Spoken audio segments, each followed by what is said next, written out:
Hey, I'm Anfa. In the previous video, I told you why I use open source software and Linux for music production. In this video, I'm going to tell you what software I use precisely and also share my reasons for choosing that, because I want this video to help you decide if this stuff is going to work for you. And for that, you need to know why it works for me, not just that it works. I'll skip a lot of detail because this video could easily last a week, and we don't want that. Please keep in mind that I have preference. So my weapon of choice might not be the best for you, but in case this sounds fun,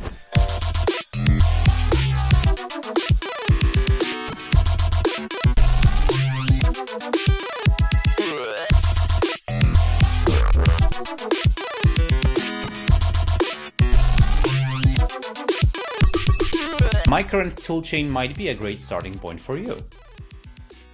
Alright, let's begin. And I will begin with the operating system.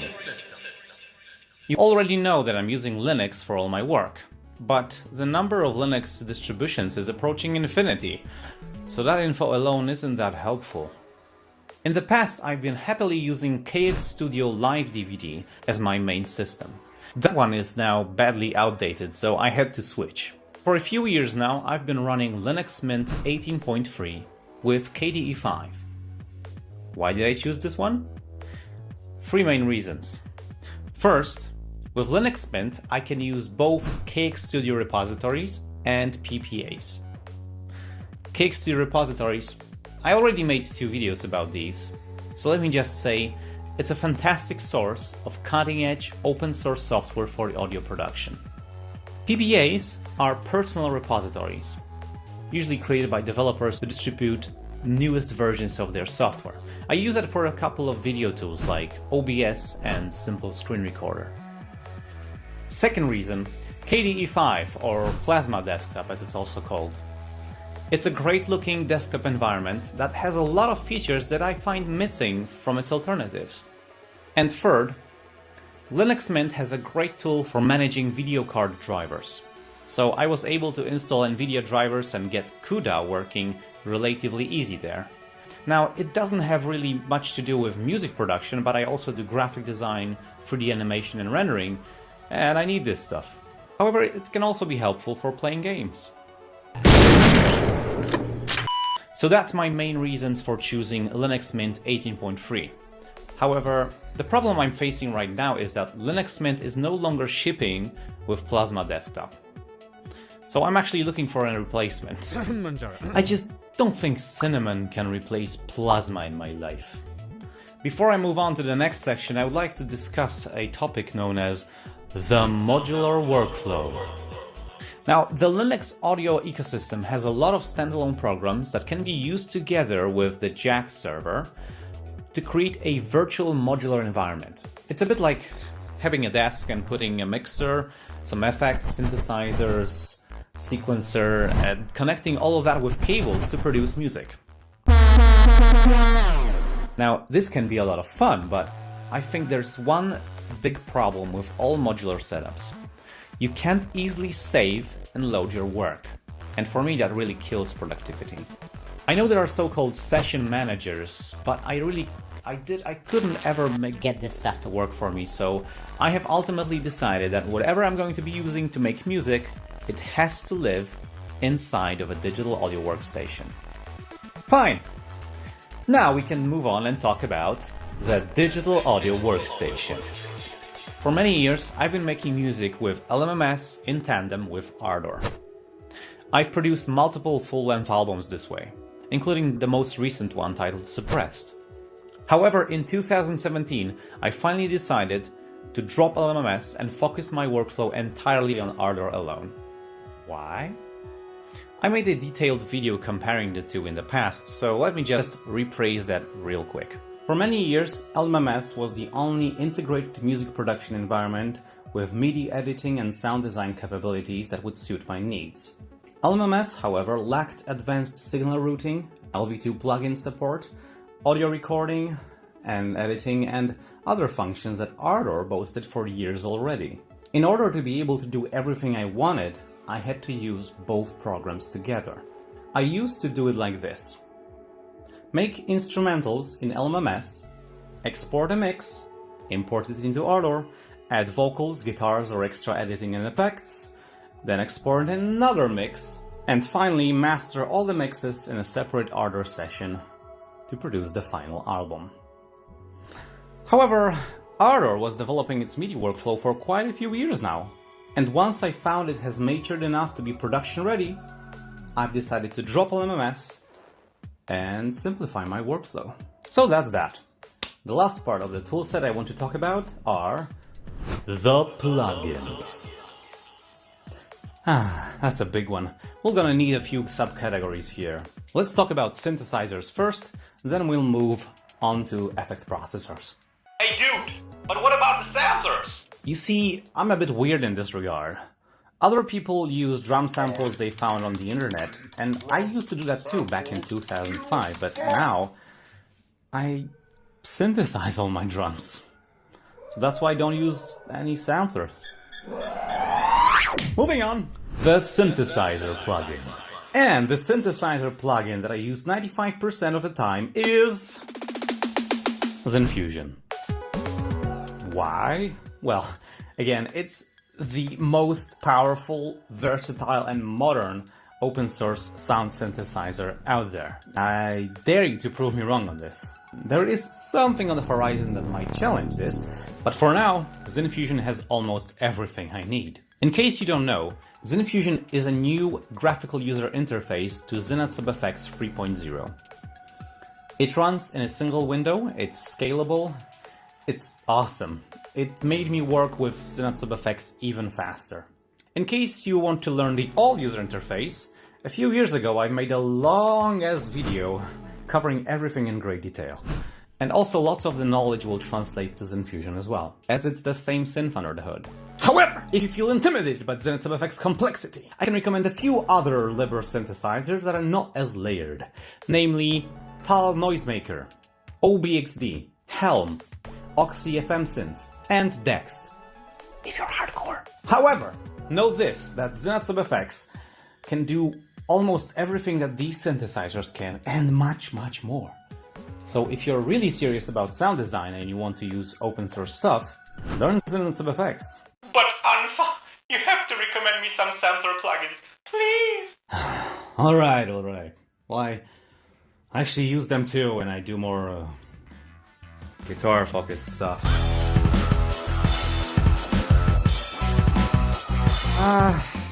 Okay, so let's talk about the sampler plugins. You can use Hydrogen drum kits installed on your system using a plugin called DRMR Sampler. It's simple, it only allows stereo output. We could work around this, but I never had it crap out on me, so it's safe to use. If you need quick, great sounding acoustic drum sounds, I recommend AVL drum kits. These are LV2 plugins encapsulating acoustic drum kits created by the AV Linux project. These come both in stereo and multi-channel variations and are integrated extremely well with Ardour. They are black boxes, however, so you can't swap out the samples, but that's the point here. Another plugin I used is Fabla. It's a simple but nice looking sampler from OpenAV Productions, single layered. I have experienced some problems with it, so I wouldn't call it exactly rock solid, but I like it. There's also Fabla 2, which has awesome functionality, but is unfortunately still far from being production ready at this point.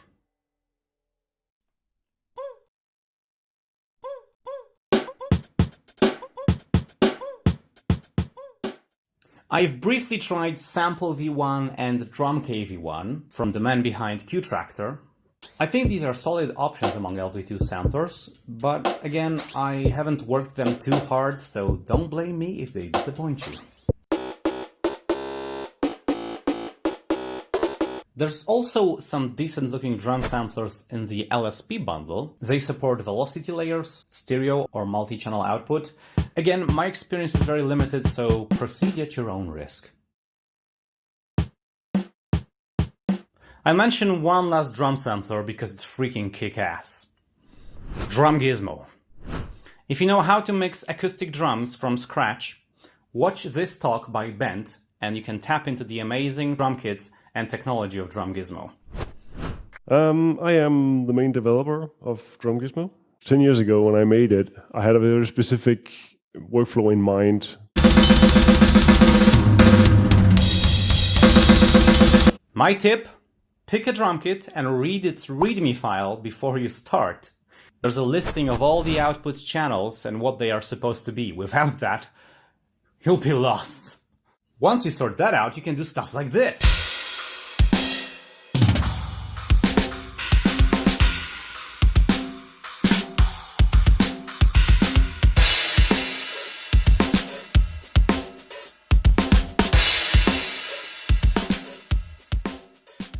Alright, enough drum samplers for one video. Now let's talk about something I'm really excited about, and that is the Effect Processor plugins. Let's start with delays. Calf Vintage Delay. Syncs to BPM, sounds great, I use this all the time.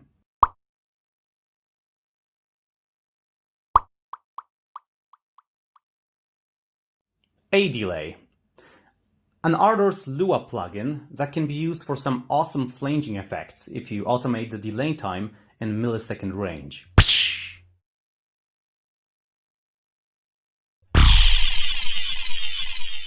Delayorama. A great plugin for creative effects that can deliver up to 128 delay taps, each with procedurally generated delay time and amplitude.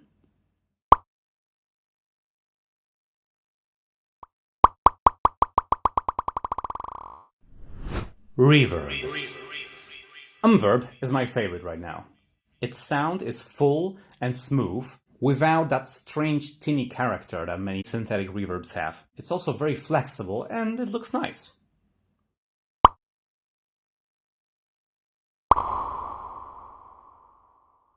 GX Zeta Rev 1 Stereo. This is a Guitarix interface to the famous Zeta reverb by Fons Andriensen. It sounds awesome. It's quite flexible, so it won't replace Umverb for me because you can't make it small enough.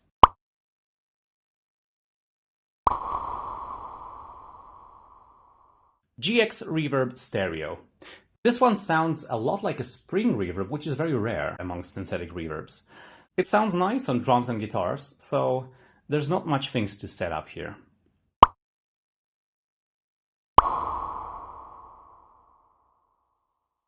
EQs and filters. I use EQ10Q for everything. I used to use Calf Equalizer 8-band. This one is also very nice. So one day I just decided to try EQ10Q and it stuck with me.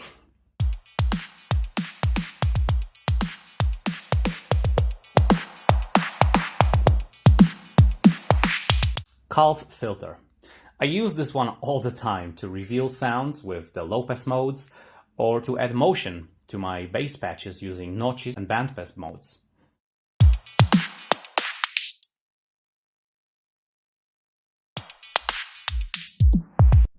Pitch shifters.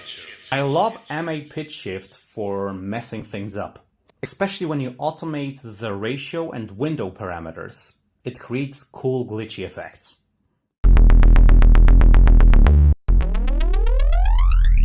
I would recommend rubber band pitch shifters for more traditional pitch shifting, as they allow precise musical control of the pitch, and they also sound pretty good.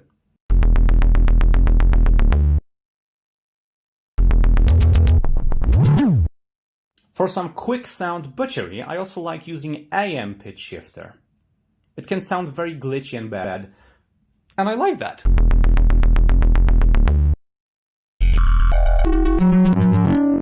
Distortion.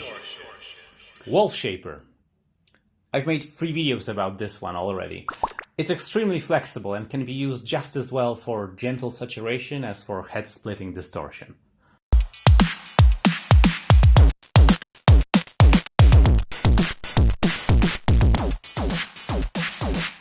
Tap Tube Warmth is a great sounding, yet simple saturation plugin. I love it on bass and drums. Don't be discouraged by the lack of a custom graphical user interface.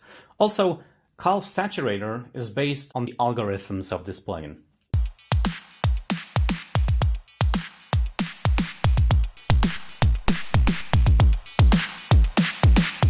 Caps Amp VTS Tube Amp plus Tone Stack. This is a great all-in-one plugin for guitar distortion. Again, don't be misled by a lack of a custom GUI. It sounds great, and not just on guitars.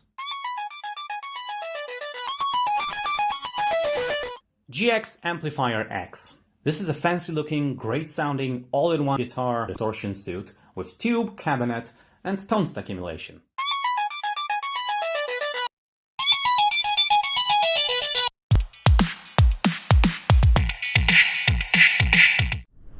Dynamics processing. Calf compressor is what I use all the time. It's great looking, versatile, easy to use. The compression graph function is very helpful. Calf sidechain compressor. Same story, only now the kick drum compresses the bass line.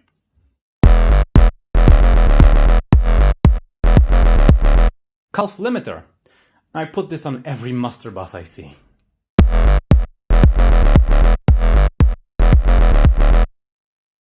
Multiband compressor stereo X8 from LSP. This is an 8-band compressor. By default it runs with 4 bands. It sounds way cleaner than the Calf multiband compressor, though the interface is a bit cluttered.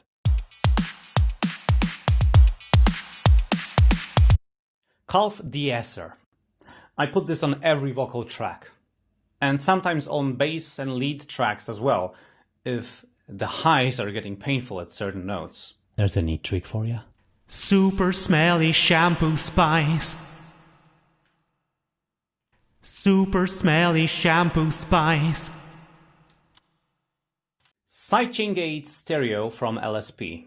I use this to gate pads or vocals with a trigger synth. Like this. Super smelly shampoo spice. Super smelly shampoo spice. Other. Argot Lunar 2. It's a versatile granular processor. You can do dozens of strange effects with this one.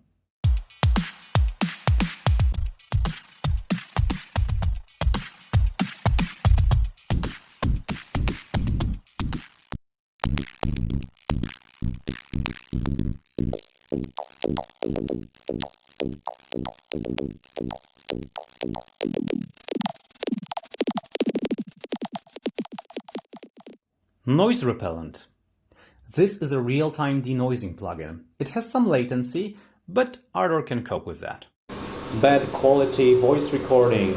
Testing. 1, 2, 3. Bad quality voice recording. Testing. 1, 2, 3.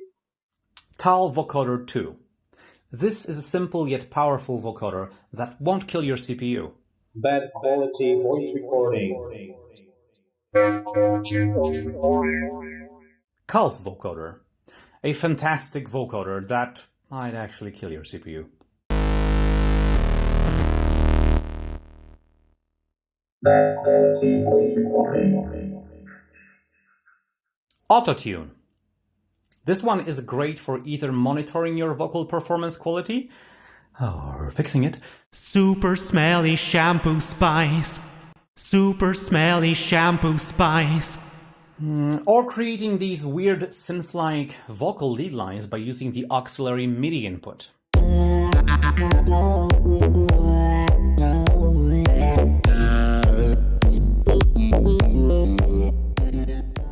Bitrate repeat. Great for glitchy repeating effects. Very versatile. Don't be scared off by a lack of a custom graphical user interface. Bitrate tape stop. Likewise, very useful for this one iconic effect. Tapes. Alright, let's cut it here. There are dozens more that I'd love to talk about, but this video is getting a bit too long. In the future videos, I'll take a closer look at the plugins I mentioned here and some other ones as well, to help you get the most out of what the free and open source audio ecosystem offers. Thanks for watching. I hope this video was worth your time. I also want to thank all the Patreon supporters who are enabling me to make videos like this one. If you'd like to join them and help keep this show going, please go to patreon.com/Anfa. That's all. Now go and make some music.